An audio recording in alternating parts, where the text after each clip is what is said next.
On today's show, we talk to an awesome dad who wants to have some hard conversations with his sons about their mom who recently passed away. We're going to talk to an awesome young mom who is struggling with loving her body after miscarriages. And we're going to talk to a young man who loves his sister, but they're estranged, and she wants him to donate a kidney. Stay tuned. Hey, good folks, what's up? It's Delony, and this is the Dr. John Delony Show. The show for you, about your marriages, your life, your friendships, that frustrating, annoying person you see in the mirror, your parents, all of it. We're talking about everything on this show, and if you're new to our band of ninjas, we cover everything. Mental health issues, school issues, parenting, relationships, marriages. Should I get married? Should I not? Brother and sister questions, all of it. I want you to know that you're not by yourself. You're not alone. I am trying to figure this out with you. And one commitment that we all have is that we tell the truth on the show and we walk together. And so I don't want people walking through life feeling like they're all alone, because there are millions of people just like you with the same concerns, the same frustrations, the same questions, the same, I don't know what to do next, going through their mind, just rattling around in there like one of those little rubber bouncy balls you got at the quarter turn vending machines there at the Mr. Gaddy's when you were a kid, right? That just dated me by about 300 years, right? But we want you to know you're not alone. I want you to know you're not by yourself, and so we're here for you. Give me a call, 1-844-693-3291. 1-844-693-3291, or go to johndelony.com/show. You can fill out the form. It goes right to Kelly, and as she puts the shows together, she'll reach out to you and see about having you on. A couple of things I want to talk through real quick. Number one, I've been getting some emails about, well, hold on, before we do that, there's like a studio audience, man. Look at everybody. It's so great to see good folks. Some are better looking than others. Right? But everybody, I'm so glad to see you guys. So I'm getting emails about not being able to tell when I'm being sarcastic and when I'm not. And there was this awesome moment when I had a boss that I worked for, and we were going to this really fancy dinner, and she always wanted me to sit next to her, and my wife was coming to this one, so my wife's sitting on the other side of us. And I said something during the dinner, and my boss looked at me, and she said, "I do not know when you are being serious or you're being sarcastic. I can't tell the difference. So from this point forward, you will declare this is a joke or this is serious, period." And my wife leans over and goes, "Oh my, thank God, finally." So listen, if you think in your head, it's the hatchet rule. If you, like, I used to tell parents this at colleges. A kid would call home and be like, "Hey mom, guess what? My RA was chasing me down the hall with a hatchet saying he was going to murder me." And the parent would think to themselves, there's no way that happened. But then they would call me and they would send me really mean cards and letters talking about, "I can't believe that I'm sending my kid to your college where they chase people down with hatchets." And then I would call the parent and I would say, "Seriously, do you really believe that happened?" And they would go, "Probably not." And I would say, "God almighty, no one is trying to kill your kid with a hatchet here. We want your money," over and over and over again. And so it's the hatchet rule, man. If I say something on this show and you think, I probably wasn't serious about that, then I probably wasn't serious about that. And if I have an emphatic point to make, so much that like spit comes out of my mouth, just like just happened, then I will make an emphatic point. But I try not to be sarcastic, but it just happens sometimes. I just think life's a lot of fun. Let's have a good time together. Here's the second thing. I'm going to be a part of a live event with my good friend Rachel Cruz. She works here with me. She is very, very fancy, has a best-selling book that just came out. Here's the deal. We are doing an event together on Wednesday, January 20th. And no, that's the call. The event is February 12th. Good gosh, I'm recording it today. Friday, February 12th, it's our Marriage and Money live stream event, right? These are for marriages all across the country that are feeling the weight of 2020. And the 2021 is going to be so awesome. And so far, it is not delivering, right? And so the financial strain has turned everything upside down. So we are doing an event. It's a Money and Marriage live stream event. We're going to share what we've learned through walking alongside couples for 2 decades. We're going to help you fall in love all over again, have more fun in your marriage, take care of your money, one of the main stressors for marriages, and it's going to be a blast. So early bird passes for the live stream are on sale now. It's just $20.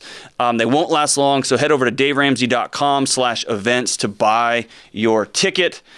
And I was going to say one more thing. We won't. Let's just go straight to the calls. Let's get to Tom in Dallas. Brother Tom, what's going on, man? How can I help? Well, thanks, Sean. Love what you do for Ramsey, and just been a listener ever since you got on. Love what you're doing. Thank you. Well, man, I appreciate you. Good man. So how can I help you today? So my late wife had some compulsive behaviors, and I'm concerned that my sons, who are 24, 18, and 14, may have unknowingly picked them up by watching or living in the house with these behaviors, the old more is caught than taught thing. How do I share with them and try to warn them about these behaviors without hurting the memory of their late mom? Oh, man, Tom, that's a great question. When did she pass away? About 2 years ago. About 2 years ago. How are you, man? I'm good. I'm a Christian, and I got a great church family around me, and I've got great brothers and sisters, and my family's been supportive, and my boss at work, everybody's been super supportive. While it's a horrible thing to go through, I can't imagine it being any better on this side. Well, I'm grateful that you've had that sort of community and care around you through this time. That's awesome, man. So talk to me about the compulsive behaviors. What do you mean by that? That can mean a whole arc of different things. What do you mean? So when we spending money freely, after our first son was born, she battled postpartum, and finally got on. We were in a bad economic situation that was my fault, not hers. We got more stable, moved to a different area. She found a doctor, got on some medication, did a little counseling through the years, but not anything real consistent.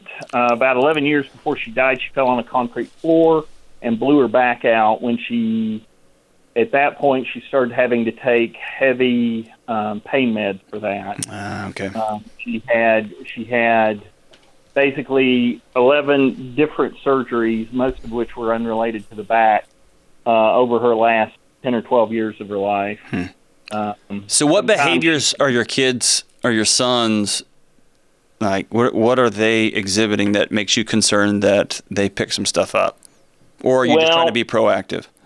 I'm trying to be mainly proactive. I mean, my oldest son, he's married, he's moved out, but he's, we didn't drink, and that was just the way it was. We told him, you do what you want when you're an adult in our house. That's a rule, and they all knew it. And I'm concerned that maybe since he didn't see any, she never drank, but since he didn't have that fence, okay, this is as far as you go with this, and don't go over it. He may not know where that fence is for him. Okay. And he may go and go and go. And then the 18-year-old and 14-year-old, they're coming up, and you're a single parent, so you try to do everything that you possibly can, and you feel like you screwed up everything. Right. So this is one thing left I think maybe I can help them with before they get out on their own. So to ease any sort of anxiety you have, there's 100% chance you've screwed things up, and that's okay. Cool? Thanks, Sean. Okay, good. So we all have, man, and we are just contributing to the future counselors of America, right? So the fact that you're asking this question that you were trying to look down the road and almost reverse engineer some challenges your kids may encounter, some things they may have seen in your house, tells me you're a great dad and you're a compassionate guy, and these three boys are lucky to have you, okay? Just the fact that question is in your head. So many people who experience the loss of a loved one, of a spouse in particular, just begin to loop for years and years on me, my love, my next step, my financial situation, and so on and so forth. So the fact that you are concerned about them is noble. Here's the deal, man. None of us are perfect, and every single person, myself included, have skeletons in our closet, have things that I would love to have done, like I would love to have a chance to do over with my kids, and vice versa. And there's things that my wife does, and I think, man, I would not have handled it like that. And I can say that because she doesn't listen to this podcast ever, and vice versa, right? I know there's things, because she's called me out on it, appropriately so, that she says, hey, let's don't do it that way. Why don't you talk to him like this or another way, right? So telling the truth and talking about your wife in a compassionate, informative, and memorial way to your kids that is informative to them, that is telling them, hey, here's some things you're going to navigate along the way. Man, that's good stuff. That's family history stuff. That is rich. It's when you start telling them things to prop you up, to make excuses for why you did what you did, to name throw, to diminish her, that's when it becomes a problem. Talking about her challenges that she had, I think is great. What you mentioned, something that I think would be a great place to start, it would be a time with Dad, with each one of your sons individually, and just letting them talk to you. Talk about their experience with Mom. What do they remember? What do they remember about their childhood? And then make it perfectly clear that they are always, always, always welcome to ask you questions, no matter how hard, no matter how invasive, no matter how vulnerable.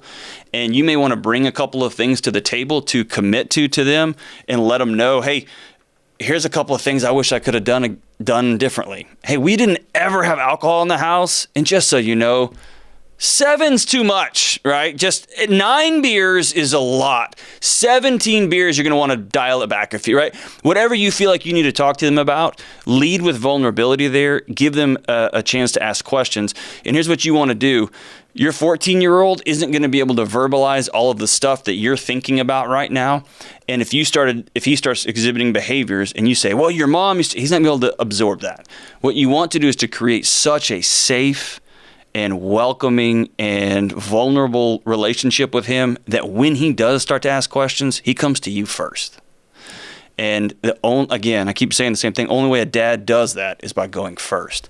Your older 2 sons, yeah, man, sit down and have a hard conversation with them, or a beautiful, engaged conversation with them. I don't even think it has to be hard. Was there any sort of abuse that was back there? Is there something lingering that's big that you feel like you need to address? No. Okay. She was as good a mom as she could be. I mean, anybody with chronic pain and chronic depression. Mm-hmm. I mean, she was great. She was there for the boys as much as humanly possible. Mm-hmm. Probably more than a lot of women would have been in her situation. But no, it just the whole. Have you ever had that conversation with them, Tom? No, I have not. I think that is like. Just each one of them by themselves. I'm just thinking about this now, and I could get choked up pretty quick. Thinking of my dad taking me out and just saying, hey, I just need to have a conversation with you, just mano y mano. Mom hurt a long time, and I need you to know how much she loved you. Yeah. And we have had this conversation. Man, that's a gift they will carry with them for the rest of their life. So, again, going back to lead with vulnerability, Tom, you go first. And anything you talk about that's going to give them tools and insights that's going to make their life easier, make their journey easier, and give them some insight as to why they're doing what they're doing. That caught as taught is not deterministic. It is not inevitable, right? Just because kids see a thing doesn't mean it's going to become a thing and that they're going to have to live with it forever. But it is good information for folks to know, right? But yeah, go first. You're a good dad, Tom. I'm glad to have gotten to talk to you today. And I'm glad we got to start our show off with a Texas caller. That's awesome. All right, let's go to Vivian in Bloomington, Illinois. Vivian, what's going on? How can I help? Hello, Dr. Delony. Thank you so much for taking my call. I'm just honored to be speaking with you. Dude, the honor is all mine, Vivian. So how can I help? My question is, how do I stop negative and hateful feelings I have towards my body after multiple miscarriages and infertility struggles. Ooh, that one's tough, Vivian. Wow. Thank you for your trust there. So walk us back through your journey so far. So I grew up in a really big family. My parents had 10 kids together, so I had 9 siblings. And my mom was just an absolute rock star. She had all of us at home, 0 painkiller. She would literally sing as she gave birth. She was just incredible. And did you say she was singing? Yes. You know what? Because why not, man? We're just going to take this and pile up on poor Vivian, right? Golly. Okay. She was amazing, though. And she would talk about, the amazing design of a woman's body. And I always just had a profound respect for my own body. And so kind of fast forwarding, my husband and I got married and we got pregnant right away. We have a beautiful 4-year-old. And I think unknowingly it just kind of confirmed, because I have a lot of sisters who've had a lot of kids, kind of not easily, but, just gotten pregnant quickly. And it just kind of confirmed to me that, this will be a breeze. And so then a while later, when we were ready to try for a second, I noticed it was taking a long time, and I thought that was weird. And then when I did get pregnant, I miscarried, which the first one was just very jarring. I think I was just shocked that happened to me. And then we tried again after many, many months, and I became pregnant again. And we thought everything was fine that time, and I miscarried almost at the end of that first trimester. So I just struggle so much I feel like as much of a profound respect that I used to have for my body, I have an equally profound disrespect and frustration. And so I'm just not sure how to. How did you, and again, at any point you say, hey, I'm done talking about that part. Just cut me off, okay? I want you to know you're in control of the conversation here. How did you grieve those miscarriages? How did you and your husband do that together? It's interesting because I think I've grieved the loss of knowing that I'll never know who they were, what they would be like, their hair color, all cried and just kind of came to a place of acceptance with that. And I think I think you said it or somebody said that grief is not just crying a lot, it's ownership. And I think I have not owned that I struggle with fertility. One of my close friends said something to me the other day, how are you doing with your infertility struggles? And my internal reaction was I don't have infertility struggles. It's been 3 years. How about you? Go drown yourself, right? Yeah. She's wonderful, and she's very well-meaning and hasn't been through it. But sure. But yeah, so I think I have not grieved that, and I think sometimes, my husband's wonderful and very emotionally available. But I think I just always worry that I'm bothering him, and so I kind of will just go off and deal with it myself sometimes when I think he wants to be there for me. So I'm going to answer the best I can, okay? Having had a ringside seat to this, but not a driver's side seat, okay? And I've talked about some of my family's challenges publicly, and some of that stuff I'll keep private, and I'll go to the grave with it, and other stuff I think it can be helpful to talk about. And I also am going to answer your question, Vivian, to a wide audience, okay? So I'll speak to you directly, but also speak a broader conversation. And let's start with you and your husband's conversation. So when we experienced this in my house, with the lion's share of the pain resting in my wife and in her heart, I was working crisis for the city. And so when things went down in the city, I was on a team that got called out to go help other people in their worst moments.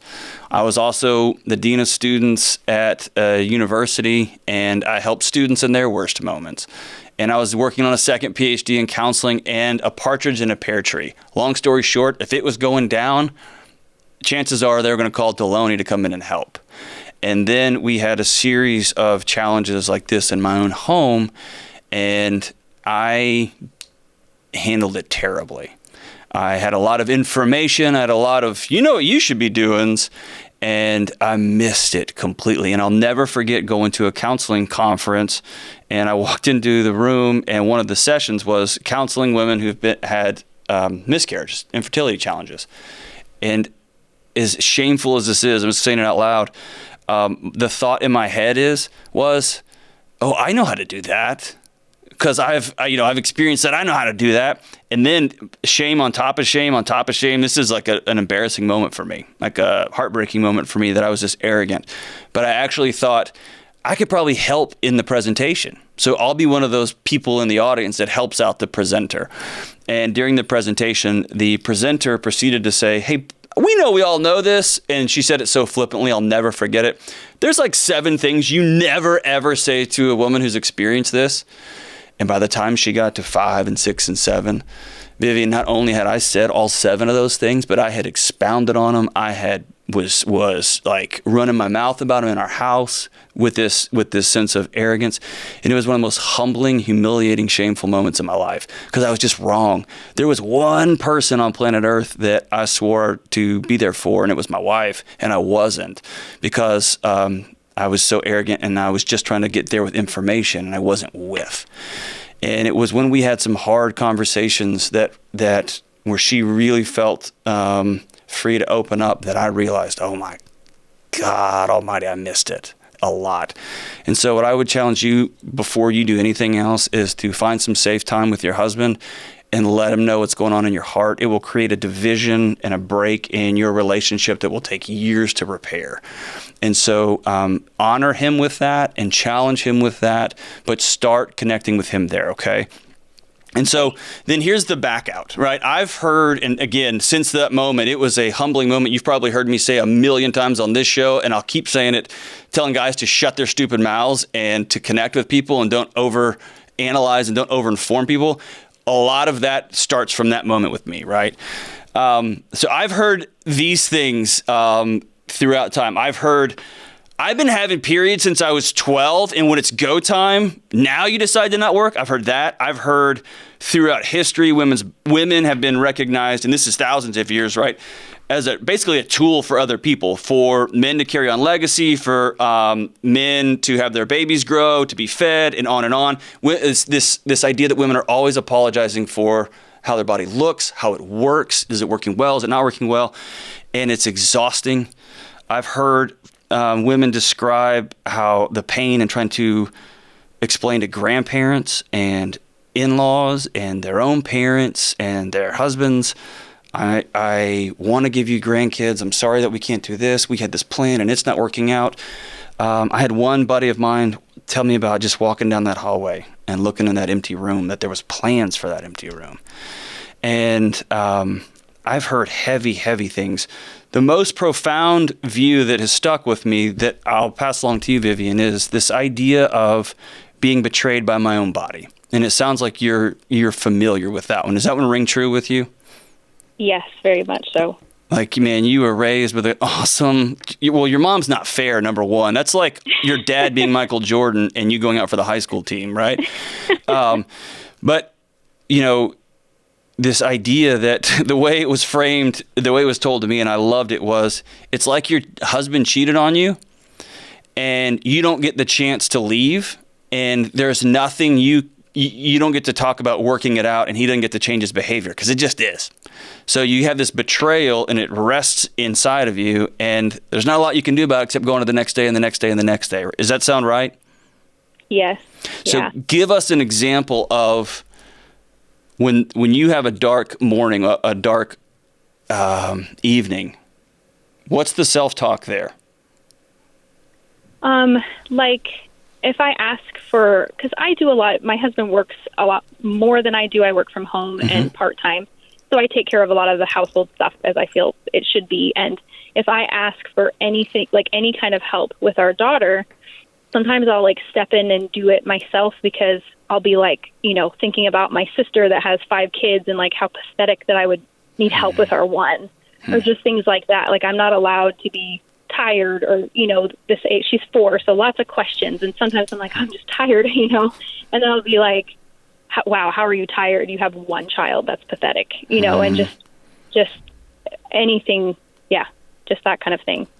So if you get nothing else out of this call, will you promise me that you'll start talking to my friend Vivian kinder? Yes. Okay. I want you to talk to Vivian like the rock star mom that she is. And you got a beautiful 4-year-old, and you have an awesome husband, and you've got an extraordinary gift for empathy and for feeling and for connecting with other people now. And that starts with you connecting and being empathetic with yourself. Okay? Is that a promise? Okay. Yes. Awesome. All right. So here's the hard part. You're going to have to go through a process of forgiveness. A friend of mine, she went as far as to name her uterus, and of course she named it after a man, because why not? But she literally went through a process of forgiveness, named it, and got a group of people around her that she could talk with, but had to go through the process of forgiving her own body. And that sounds weird, and that sounds awkward, whether that's writing it a letter, whether that is, or writing yourself, your body, a letter. But the idea of not forgiving this is you are poisoning yourself from the inside out. And you are wearing this chemical response, you're wearing this frustration response, and it just gets heavy, and eventually your body goes to war with you, right? And so you've got to be about forgiving your body for not living up to what you think it should have, to the expectations you put on it, to the quote-unquote beautiful machinery that you were given, right? And then the second thing is, this is hard, but there's always going to be an ache there. And as time goes on, as you grieve it, you're going to make peace with that ache, and then you're going to learn and give in to celebrating others, right? It's hard when your sorority sister texts everybody and says, guess what, right? Or they send that cute little Instagram thing. That still sucks, doesn't it? Yeah. Yeah. Yeah. As you're going to have to lean into those moments and practice gratitude and practice celebrating other people, as hard and ugly as that will be. And then I really want you to explore the story of motherhood in your heart and in your home and with your husband. And you've traced it. You've done an awesome job of tracing it all the way back to the example that your extraordinary mom set, and the way she talked about how beautiful your body was, and this extraordinary appreciation for how your body works. You're going to have to get beneath that and ask yourself questions about, do you want to be a mom? Do you want to have 5 kids running around? Does that mean you're going to go through the adoption process? Does that mean you really just want to be a mom if you're biological kids? So you're going to be a mom and the best aunt that's ever been? You're going to foster? You need to have those type of conversations as you begin to make meaning of, well, then what is going to be next? And those are not things you need to do by yourself. Okay, you got to have a community around you. Please, please, please, please involve your husband in those conversations. And then the last hard part of this is you have to decide if you're going to be vulnerable again. And nobody in the entire world can make that decision except for you. And are you going to exhale and then go again?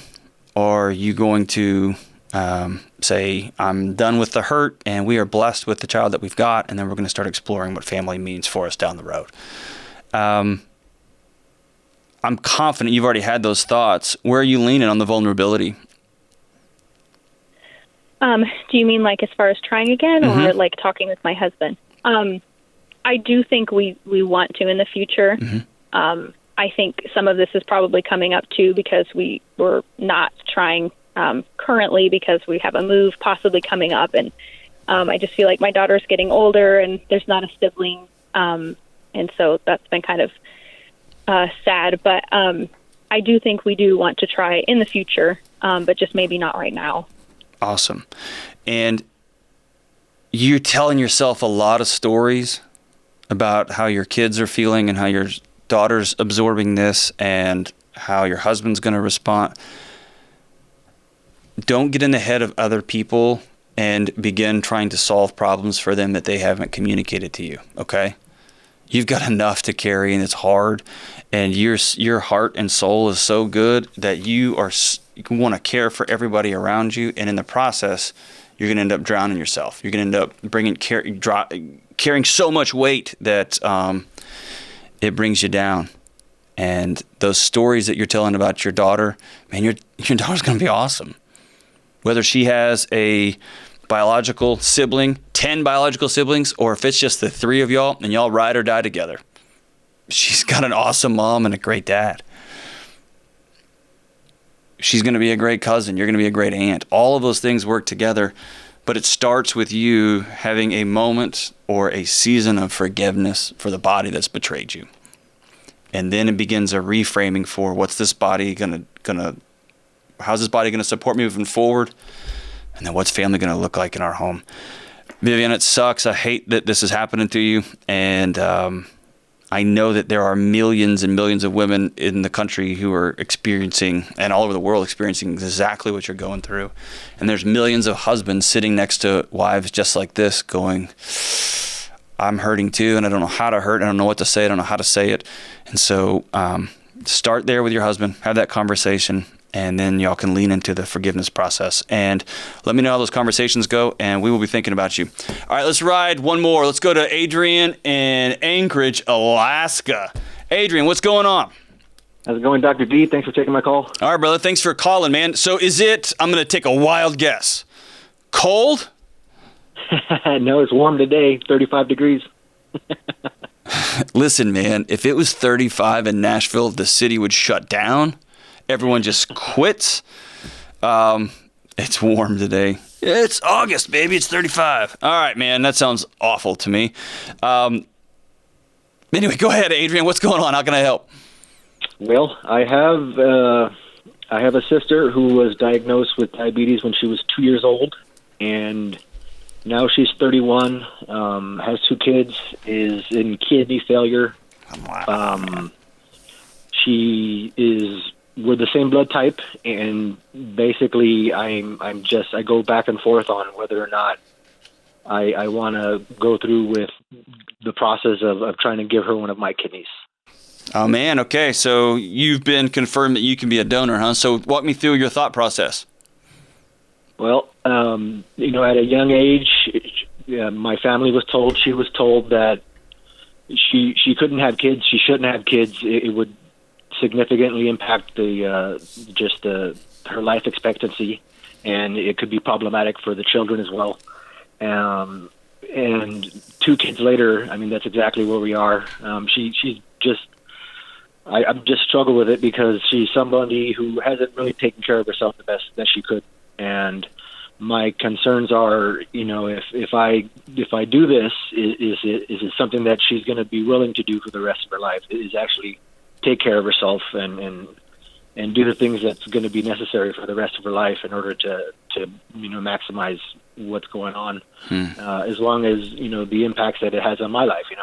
I'm married myself, and we're working on having kids, and having just the whole dynamic of everything. It makes me go back and forth, and on top of that, I'm getting pressure from my mother. Of course, yeah. Hey, so listen, brother. Don't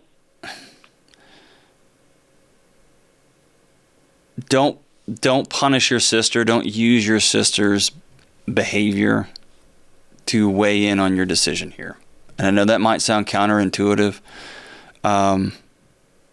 but man, getting diagnosed as a young kid with a challenging medical condition that you got to manage and deal with, that level of trauma and the concern and stress that everyone has around you, it's not an excuse, but it's a context for a tough life for a little kid. What I don't want you to get into a either or, like, I'll give it to you, but you're going to have to, man, you are going to make yourself insane. You're going to sever that relationship, whatever is left of it, and you're going to go nuts. This is a decision for you, not for her. And I know that sounds crazy to sound because she lives if you give her a kidney, right? But it sounds like in your head, if I'm reading the tea leaves here, you almost can't not. You're that kind of guy. Is that right? Correct. There you go. And so it's almost not it can't be about whether she's worth it. She's your sister. Of course she's worth it, right? And you can come up with all sorts of reasons why you don't want to, why it's scary, why it's frustrating, why it's terrifying, all those things, man. And they're all real.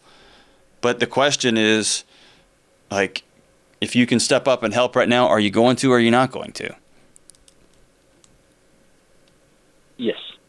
That's what I'm asking. Are you going to do it? Or are you not going to? Because I think you already know the answer, bro. Yeah. I mean, I feel like I don't have a choice. So, yes, I guess. Will you do me a favor, though? I think you're right. I think you don't have a choice. But I think the temptation is going to be to blame that lack of choice on your sister. It's going to be to blame that on your mom. And I want you to take ownership of it because that's the caliber of person that you are. Similar to if I was walking home tonight and there's a little kid playing in the road and a car's coming, I can't not move that kid out of the way. I can blame the driver, I can blame the kid, but the reality is, you know who I should blame? My dad, because he raised me to take care of the little children in my neighborhood. He raised me to step into hard situations, and that's where you found yourself. And so when it comes to having kids, man, I think the way to think about it is, do you want to be the dad of kids and they know, oh yeah, you know, the ends of the earth, my dad will go for you? He gave his kidneys to his sister. He literally gave a body part to somebody that he didn't even have a great relationship with. That's the kind of man my dad is. Versus, is it going to impact some stuff? I'm sure it will. I don't know enough about organ donation and the aftermath, but I'm confident it will impact things here and there. But it sounds like you're the caliber of guy that's going to step up and do this. And tell me if I'm wrong, man. If you're not, then, man, you've heard me say a million times on the show, tell your parents no. Forget you guys. Y'all don't get a vote. You're out. Sister, you don't get a vote. I'm taking my other kidney and I'm going home.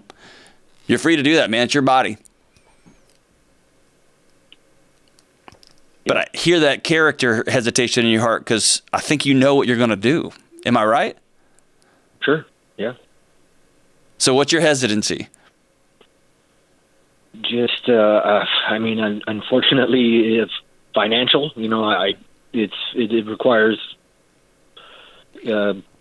money that's going to take me to a different state. I'll be out of work.